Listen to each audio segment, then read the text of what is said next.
Hey people, back at it again. I'm going to pounce on this topic a little bit more. As usual, there's plenty to learn about this stuff. It's I'm learning as we're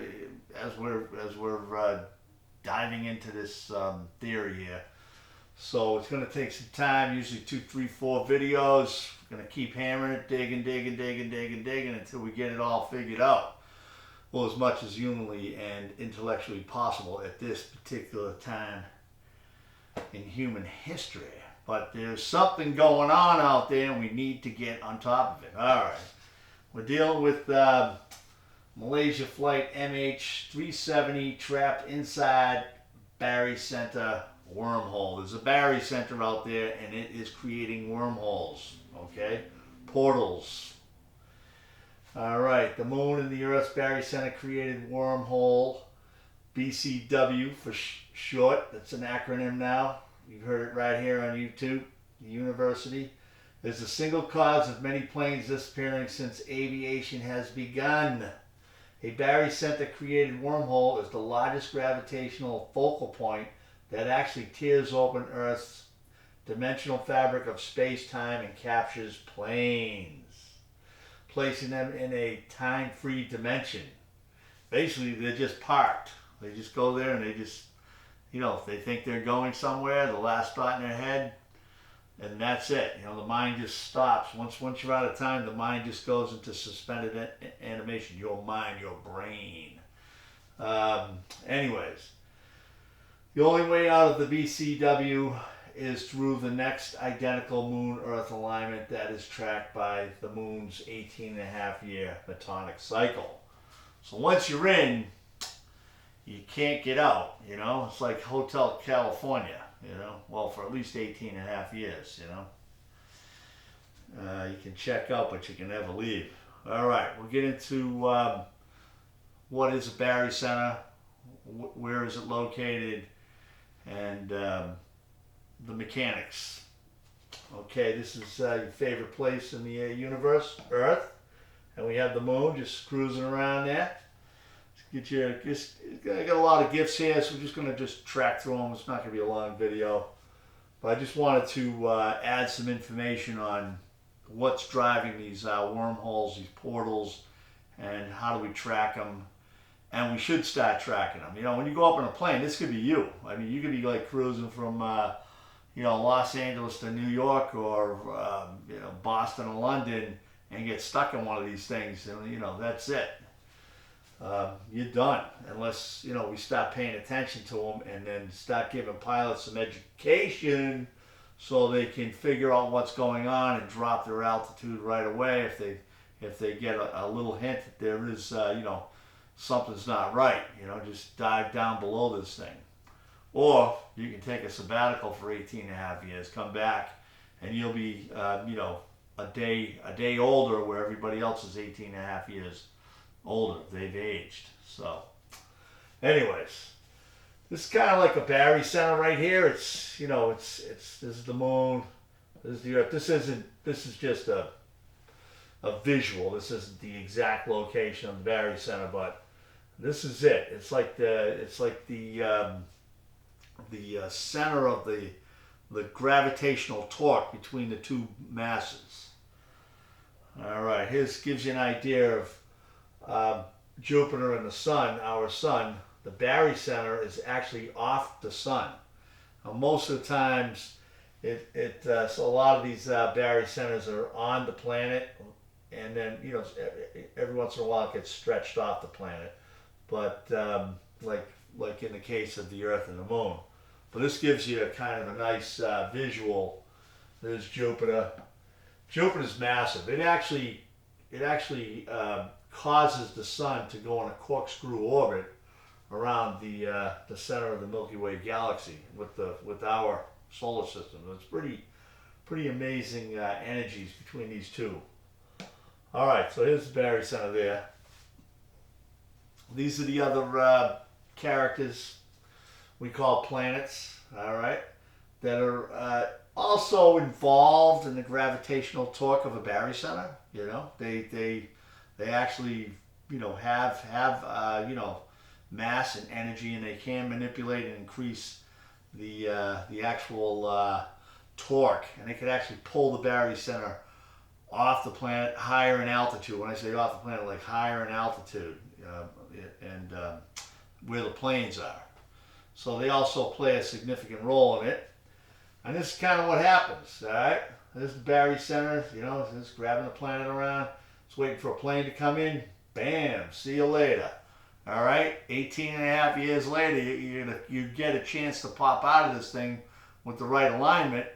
And if you're not conscious enough or aware enough that you've been interdimensional and parked in a time-free zone for 18 and a half years, you're going to slip out and you might slip back into it, like Flight 914, 1955 out of New York flying to Miami, Florida on July 2nd, I believe. So that's what happened. They came out 18 and a half years later, they went back in again, and then they finally came out again and landed in Caracas, Venezuela in 1992, March of 1992, I think.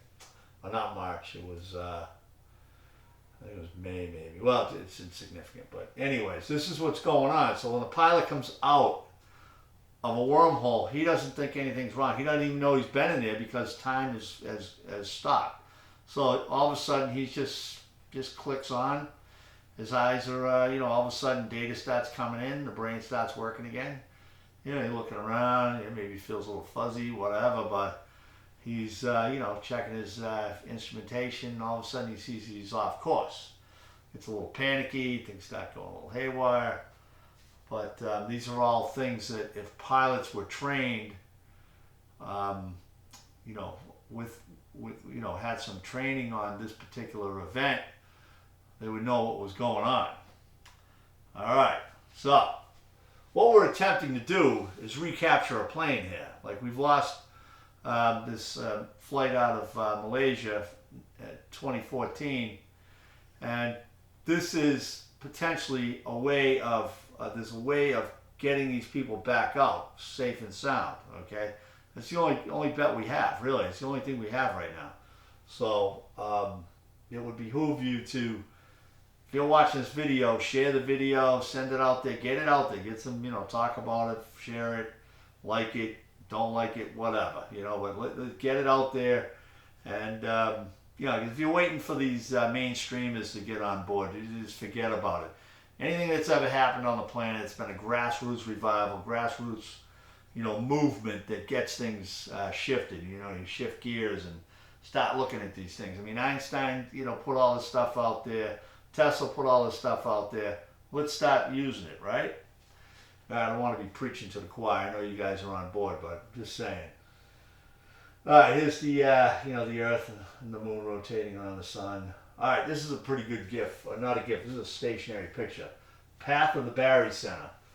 Now, here we go right here. So this alignment right here with the, you know, this would be a no moon because the moon's here, the sun's here. You know, it's right there. This is the highest gravitational torque on the Barycenter, and it's on the inside of the what do you call it? The inside belt, and it's pulling it. Now it's between this position of no moon and first quarter that you have a lot of these plane disappearances. I've done a lot of research, and there's like, I mean, 10, 15 planes. And I go back and I look at the, you know, I got the solar system, or whatever you call it, simulator, and I also look at the phases of the moon.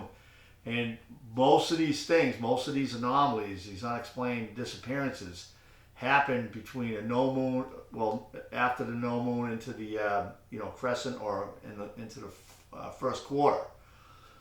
So obviously this is when the Barycenter gets torqued. All right, it gets torqued the most. So you have the most torque when these three planets are, well, the Sun, the Moon, and the Earth is. This is the highest torque on the Barycenter, and you can see it's off the planet, right? Now that being said, that might have a latitude or an altitude rather of 30,000 feet. All right, as it's going through its phase, it's cruising around the Earth and everything. You'll see the moon comes over here, and the Barycenter actually goes on the outside, the outer solar system side. But anyways, long story short, this gives you a good visual. So the red is the Barycenter, and the white is the path of the Earth. All right, so they flip-flop back and forth, just like an endless knot there. And maybe that's where the endless knot came from. But anyways, long story short, this is where the total energy is greatest. And if you're flying in alignment with this, based on the moon's Metonic cycle, which I'll get into in a few more slides, this is where the problem starts happening. This is where you're flying into this Barycenter, created wormhole, portal, if you will, and this is where you're leaving the planet's dimension, really. So here we go. This is actually backwards, but first quarter's over here, like new moon. Then you go to first quarter. They say it's last quarter. Then you go to full moon. Then you go to last quarter, and then it's back to new moon again. So anyways, gives you an idea of what's going on. But it's when the moon is over here in the new moon position is when the sun, the moon, actually pull the Barycenter off the planet, like it's the furthest away off the planet. And this is what happens. Okay, so this is what sets up these wormholes. And once it goes out of phase and starts coming over here again, that's when you have your these portals open up on the biggest stretch, because it's trying to, it's moving away from the alignment between the sun and the Earth, and it's pulling its way out. So there's another GIF here. This is another thing here too. I mean, you get the perigee and the apogee. Apogee's further away, perigee's closer. So the closer the moon is to the Earth, again, the more energy to tear open the space-time continuum, that fabric of space, and capture a plane.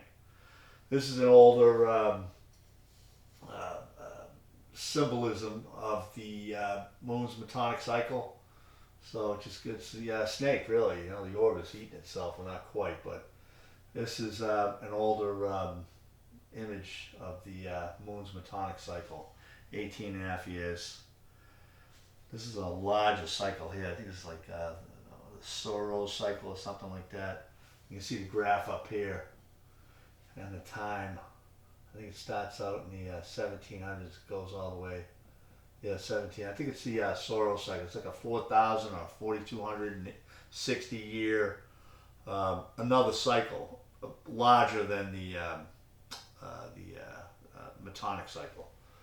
So this moon is really, it's a very complicated topic here. I mean, I'm at wit's end just trying to grasp this and get what I have out, and I'm just putting out there. You guys grab it, push it back at me, I'll push it back at you, and we'll try to get to a higher state of understanding, a higher state of consciousness. So, all right, here's the new moon right here, okay, and this is where all the games begin.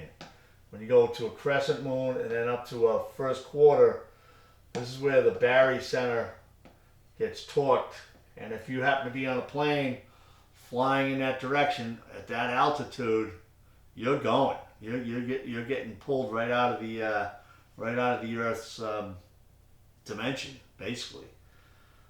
Okay, and this is your typical eclipses, the moon in front of the sun. It's a nice picture to give you a little.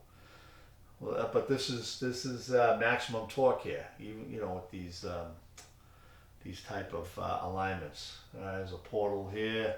Give you an idea where if the portal might be moving, but you're not. You're just sitting in there and stationary, but everything's going by at light speed, and time is stopped for all intent and purposes. All right, so this is kind of like a path the plane took. It's flying around. Obviously, it was in a portal. It was in and out. They probably didn't even realize they were going off course. They were just. But with our sophisticated technology, we were able to capture some of the you know, the beacons, radio transmissions, radar, sonar, GPS, satellite, all that stuff, and locate this thing as it was being gobbled up in this portal, you know.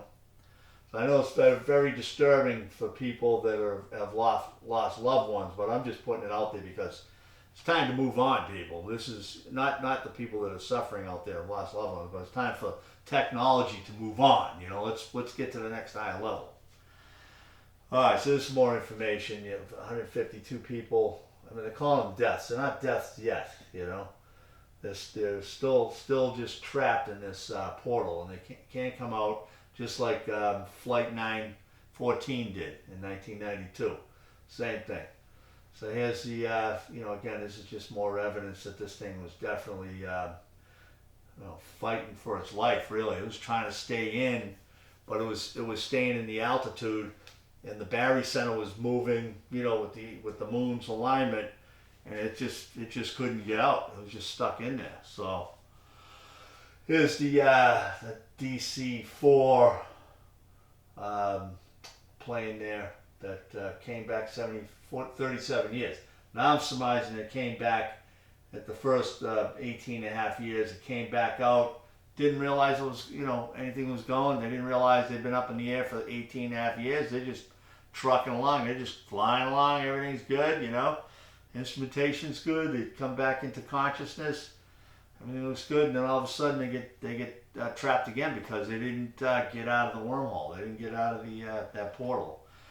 Did another 18 and a half years, 18 and a half, 37 years. That's a very important thing. The irony here is the MH, the flight out of Malaysia was 370. So is somebody trying to tell us something? You know what I mean? Hello, wake up out there. Yo, Earthlings, if you're waiting for the aliens to show up, it's not gonna happen. You are the aliens. Anyways.